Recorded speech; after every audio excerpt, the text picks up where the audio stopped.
So Sunday night between 10 and 11 approximately, there was a disturbance at a club. It's called the Argyle Club in Alamo Heights between a Brad Simpson and his wife Suzanne Simpson. They've been married approximately 22 years to the best of our knowledge, have 4 children. They live here in Olmos Park. At that time, we didn't get notified of that disturbance or anything unusual until 24 hours later when it was reported to us by Mr. Simpson that she was missing. So at that point, we handled it like a missing person. Facts were developed pursuant to that and speaking with Mr. Simpson and then other people that were calling in to give us information. Facts seemed to indicate that it was possible that it got physical and there was an altercation. Here in Olmos Park later on, the evidence that was obtained by us and some other eyewitnesses seemed to indicate that it got physical here in Olmos Park. So I made an appointment to schedule an appointment with Mr. Simpson, and he didn't keep that appointment, so he's been uncooperative with that. We have searched for Suzanne. We don't know where she is. We'd love to find her. We don't know if she's somewhere hiding away or someplace that her family doesn't know where she's at. She hasn't been to work. So obviously we're very concerned. Many people came out to help us search for her, and still we haven't found her. We did develop enough information to obtain a warrant with the assistance of the Texas Rangers, actually 2 warrants. One was for assault, family violence, and the other one was for unlawful restraint. So in the early morning hours, about 1:30 a.m., we arrested Mr. Simpson. And we had support. This was not in Bexar County. This was actually in Kendall County. And it was for those 2 warrants that were approved by the Bexar County Magistrate. Other than that, we are continuing this investigation. We're asking anybody who has information on where she might be. And actually, there's going to be a photograph of Mr. Simpson's vehicle that we're concerned with. Although he's presently in jail in Kendall County, we would like to know if any persons, any people here had any sighting of that pickup truck this weekend, and we'll put out a good picture of that GMC pickup truck. It's a 2019 dark colored like a black GMC Sierra pickup truck, and we'll put that photo and everything out on the social media. So the truck is missing at this point? The truck is not missing. What we're looking for is maybe people who saw it somewhere that might have been unusual, or they spotted it somewhere that could indicate that it was suspicious. Anybody who saw a truck like that, and again, we'll put it out within the half hour, the photo of it. It's a 2019 GMC pickup truck, and I believe the picture is on social media of Mr. Simpson himself. So we're asking if anyone has information like that to please contact us. Now, Chief, is there any history of domestic violence between the couple? No, we can't prove that, but right now we're in the process of interviewing many people. It's a tight-knit community here in Olmos Park, so they had very, very many friends and a lot of family. So many of the people are telling us, that there has been tension in the family, but that can be very common. So we don't know. We're going by the facts that we have that seem to indicate that an assault occurred that night, Sunday night. Again, we weren't notified until Monday night about this. Where is her cell phone? We don't know the location of her cell phone. We would love to know where it is, but obviously we don't have it. We will be running search warrants that we worked on early morning hours, to get those search warrants, and we'll be looking for that. The arrest affidavit also says that he was removing himself from the family home. That being that he was out of the county and he was not responsive to me and request to assist us with any of this. Were they separating or?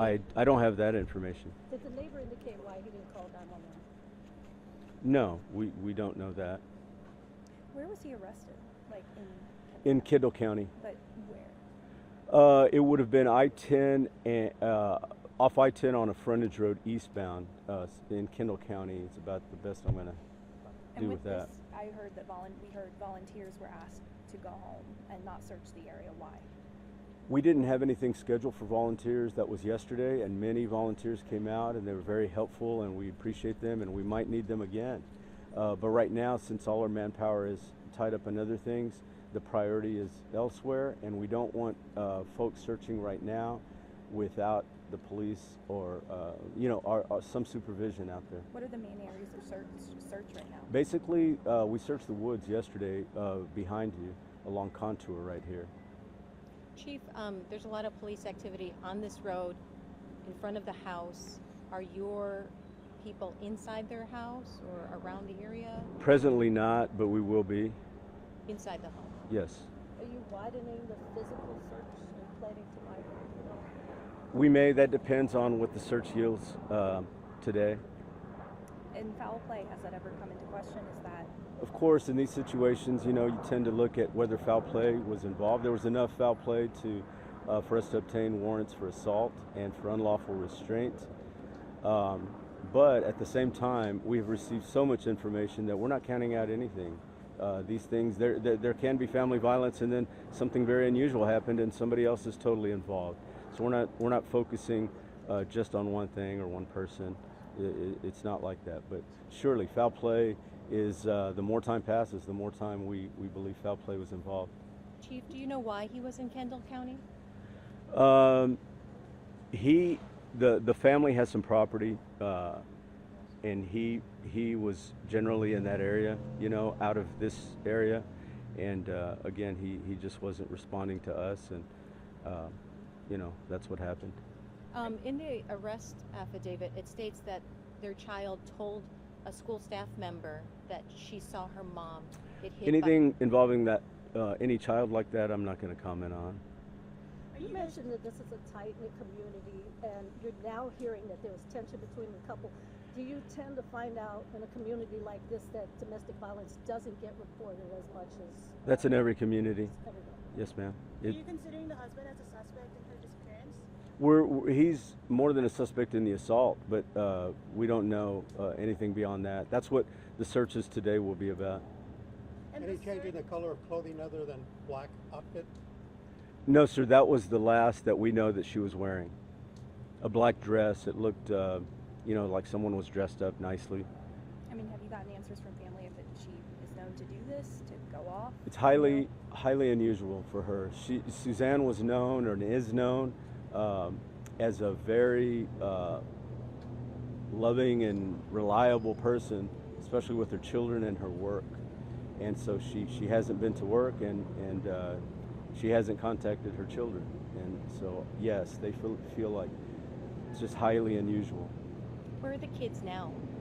Yeah, I'm not gonna comment on the location of kids. As an experienced law enforcement officer, what is your hunch, or what's your? I believe that a lot will depend on how well we can develop evidence today based on our searches today. And so we're a small department, so it's taking a little bit, but we'll finish these searches. We have help. I'd be remiss in not mentioning, the support we have had. And I can start naming them, and I may leave somebody out, but they know who they are. A lot of help. And so today, just for us to get home and get some sleep was important. So today we're ready for those searches. How long do you expect this portion of the street to be closed and for you all to be out here? I'd say, 24 hours. In those searches, does it just include the home or the area in general? Here in Olmos Park is just the home, yes. What evidence have you collected so far? I won't comment on the specific evidence because right now it's being looked at thoroughly, you might say forensically, just to make sure it's attached to Suzanne or anybody else, or Mr. Simpson, anything like that. So I won't say the specific things, articles, but that should be soon as well. Was it found outside of the home, in the woods? We found 2 articles that we're interested in the woods here. Again, though, that can be, hit or miss. We have no idea if that's going to be attached to this incident. 2 articles. Yes, I'm not going to be specific on to what those were, because they may have absolutely no involvement. But the reason for searching the woods is to find things like that. And if you don't search, you don't find them. And anything found inside the home? We haven't been in there yet. Okay. It's shortly. Shortly. So Yes. you will be going into the home today? Yes. Are you looking into other properties the family owns, like ranches or something? We're looking at anything and everything, and so we have to confirm what is out there, you know, and then we'll focus on that. But commenting beyond that might just hinder things. You know, information gets out, and it could hinder what we're trying to do. Thank y'all very much. Thank you, Chief. Thank you.